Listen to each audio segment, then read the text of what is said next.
Logistation, kembali lagi bersama Minlock di video logistik. Dalam video ini, Minlock akan menjelaskan mengenai air transport. Yuk disimak! Dari fakta yang ada, 70% dari isi bumi adalah lautan. Sisanya adalah daratan yang merupakan tempat tinggal manusia. Karena kebutuhan manusia yang tidak pernah ada habisnya, serta kondisi geografis yang berbeda-beda, maka perpindahan manusia dan barang sangatlah diperlukan. Maka dari itu, diperlukan moda transportasi yang cepat dan dapat menghubungkan batas-batas internasional. Salah satu solusinya adalah dengan menggunakan moda transportasi udara untuk melakukan perpindahan tersebut. Secara historis, transportasi udara merupakan moda transportasi yang paling berkembang dari moda transportasi lain. Pada tahun 1903, pesawat terbang pertama kali berhasil diterbangkan. Lalu, pada tahun 1914, pesawat terbang mulai diperkenalkan untuk penerbangan komersial. Kemudian, pada tahun 1969, manusia berhasil mendarat di bulan. Keuntungan menggunakan moda transportasi udara adalah dapat menempuh jarak yang jauh dalam waktu yang singkat. Namun, dari semua kelebihan yang ada, moda transportasi udara membutuhkan biaya unit yang tinggi, serta memiliki batasan ukuran dan berat. Menurut IATA, setiap tahunnya barang senilai US 5,3 triliun diangkut melalui udara. Nilai tersebut mewakili 35% dari seluruh perdagangan dunia.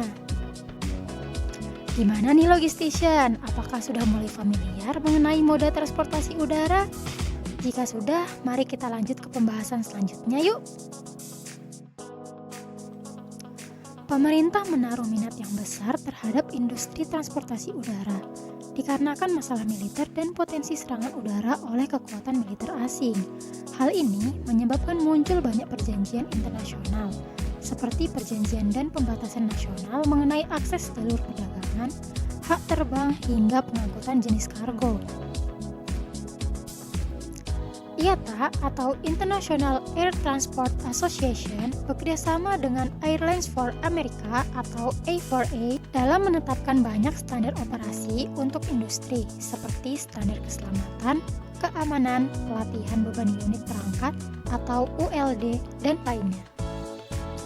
IATA juga memberlakukan Cargo Account Settlement System atau CAS yang merupakan sistem berbasis web yang memungkinkan maskapai penerbangan dan pengiriman barang untuk melakukan satu transaksi pembayaran dari maskapai penerbangan atau agen kargo.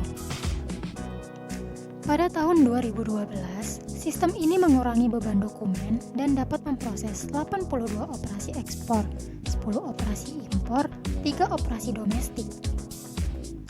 Airlines merupakan perusahaan yang memiliki, menyewakan, dan mengoperasikan pesawat yang digunakan untuk membawa penumpang dan kargo. Beberapa maskapai mengkhususkan diri dalam menyediakan layanan, biaya yang rendah, pengangkutan kargo dan kargo angkat muatan berat, serta maskapai penumpang. Namun, terdapat pula maskapai yang dimiliki oleh pemerintah. Biasanya, maskapai tersebut dikenal sebagai flag carrier. Cargo agents merupakan pengirim barang yang mendapatkan lisensi dari IATA untuk menangani pengiriman atas nama pelanggan untuk pelayanan kargo melalui udara. IATA menetapkan standar operasi, memastikan agen diasuransikan, dan agen dapat mengeluarkan airway bill mereka sendiri, yang biasa dikenal dengan Host Airway Bill atau HAWB. Selanjutnya, terdapat Airport Authority, yaitu bandara memiliki otoritas atau kewenangan untuk memiliki, menyewakan, dan mengoperasikan infrastruktur bandara. Gimana nih Logistation? Pasti Logistation sekarang jadi ingin mengirim barang dengan pesawat udara bukan? Sebelum itu, yuk kita kenalan dulu dengan dokumen yang diperlukan. Dokumen-dokumen tersebut seperti Airway Bill. Airway Bill merupakan kontrak yang dikeluarkan oleh maskapai penerbangan untuk melakukan pengangkutan barang melalui udara. Pada dokumen ini terdapat rincian barang, biaya, dan batasan tanggung jawab maskapai. Selanjutnya yaitu House Airway Bill. Dokumen ini hanya dapat dikeluarkan oleh perusahaan ekspedisi yang memiliki hak untuk melakukannya. Biasanya dokumen ini digunakan dalam situasi di mana pengiriman kargo kecil dikonsolidasikan dengan pengiriman selanjutnya ke tujuan akhir.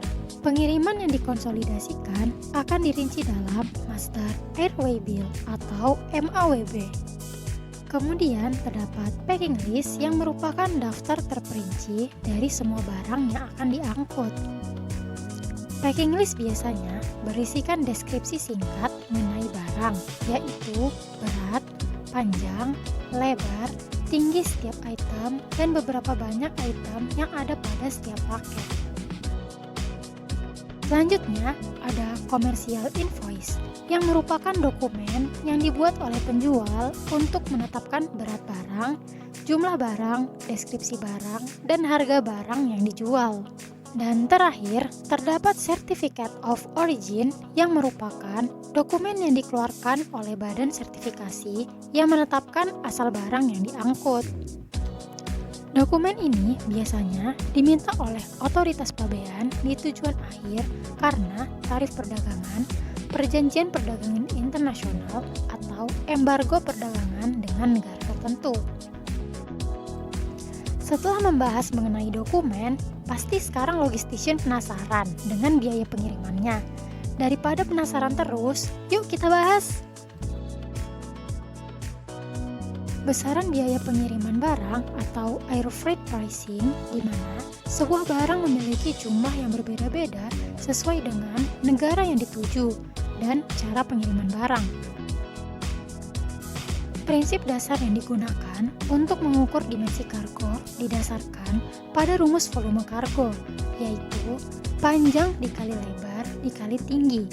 Harga pengangkutan barang didasarkan pada sistem berat atau ukuran.